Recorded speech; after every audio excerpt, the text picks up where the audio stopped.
کہ ماہ شعبان المعظم میں ہمارے جو اسلاف ہیں مسلم امہ کے، ان کے کیا امور رہے، ان کی کیا مصروفیات رہی، اس حوالے سے ہم ضرور جاننا چاہیں گے. کیا فرمائیے حضور؟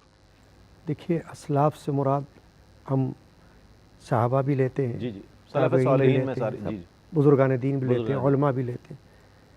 اصل میں دیکھیں، بعض اوقات کیا ہوتا ہے کہ لوگ یہ سمجھتے ہیں کوئی رات جاگنے کی ہے تو بس جاگو، لیکن یہ نہیں دیکھتے کہ کس شغل میں جاگو، یا کوئی کھیل کر رہا ہو اور دھماکے اور تو وہ نہیں.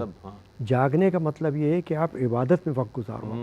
وہ رات جاگنے کی اس لیے بتائی گئی کہ اپنے معمولات کو آپ اس طریقے سے بسر کرو کہ جس سے پتہ چلے کہ آپ یا تو تلاوت قرآن کر رہے ہو، یا نوافل میں ہو، یا علم کے حصول میں ہو، تاکہ معلوم ہو کہ اس رات کو آپ نے ضائع نہیں کیا. جاگے آپ، لیکن جاگ کر آپ نے کچھ نہ کچھ حاصل کیا ہے. تو ہمارے اسلاف کا ہمیشہ معمول یہ تھا کہ جب یہ رات آتی تو اس میں اس رات کو حصوں میں بانٹ دیا کرتے تھے، اس طریقے سے کہ کچھ حصہ رات کا نوافل میں بسر کریں. پھر بعض مشائخ نے یہ بھی کہا کہ دو دو کر کے آپ نوافل ادا کریں. جی بالکل. پھر اس میں مشائخ نے بھی فرمایا ہے کہ اس میں سورہ فاتحہ کے بعد 11 بار سورہ اخلاص پڑھیں آپ، اور اس میں پھر آپ نیت یہ کریں کہ 2 رکعت اپنے گناہوں کی بخشش کے لیے پڑھ لیں، 2 رکعت آپ رزق روزی میں خیر و برکت کے لیے پڑھ لیں، 2 رکعت آپ صحت و عافیت شفا کے لیے پڑھ لیں. اس طریقے سے مشائخ نے بھی فرمایا ہوا. تو یہ بھی اسلاف میں ہمارے. اس کے علاوہ قرآن مجید کی تلاوت کریں. پھر اس طرح سے ایک سورۃ الدخان ہے قرآن مجید کی، اس کو بھی تلاوت کا معمول مشائخ نے بنایا ہے، وہ بھی اسلاف کا ہے.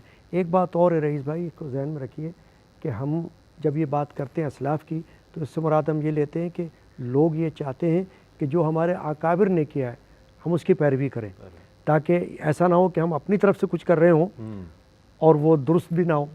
تو اس لیے اچھی ہے یہ بات کہ یہ دیکھنا چاہیے کہ اکابر نے، اسلاف نے کن اعمال و اشغال کو اختیار کیا ہے کسی بھی رات کے لیے، چاہے وہ شعبان کی ہو چاہے رمضان کی. بہت اچھی بات. تو جب اگر یہ پتہ چل جاتا ہے کہ ہمارے اسلاف نے اس کو کیا، بلکہ دیکھیں رئیس المحققین حضرت شیخ عبدالحق محدث دہلوی رحمۃ اللہ علیہ نے مدارج النبوہ میں یہ بات فرمائی ہے کہ جو شب برات ہے اس میں تو تابعین و تبع تابعین نے بھی جاگ کر عبادت کی ہے. یعنی انہوں نے اپنی کتاب میں لکھا ہے. اب وہ تو محقق تھے نا، محقق تھے، وہ کوئی عام بندے تو نہیں تھے. علی الاطلاق، علی الاطلاق بالکل. یعنی کہ ان کے جیسا تو اس وقت کوئی عالم نہیں ہے. کیا بات. تو انہوں نے اپنے وقت میں اپنی کتاب سیرت نبی کتاب میں یہ لکھ دیا کہ یہ جو شعبان ہے اور اس میں جو یہ رات ہے، اس رات کے اعمال و اشغال جو ہے اکابر سے ثابت ہیں، اسلاف سے ثابت ہیں.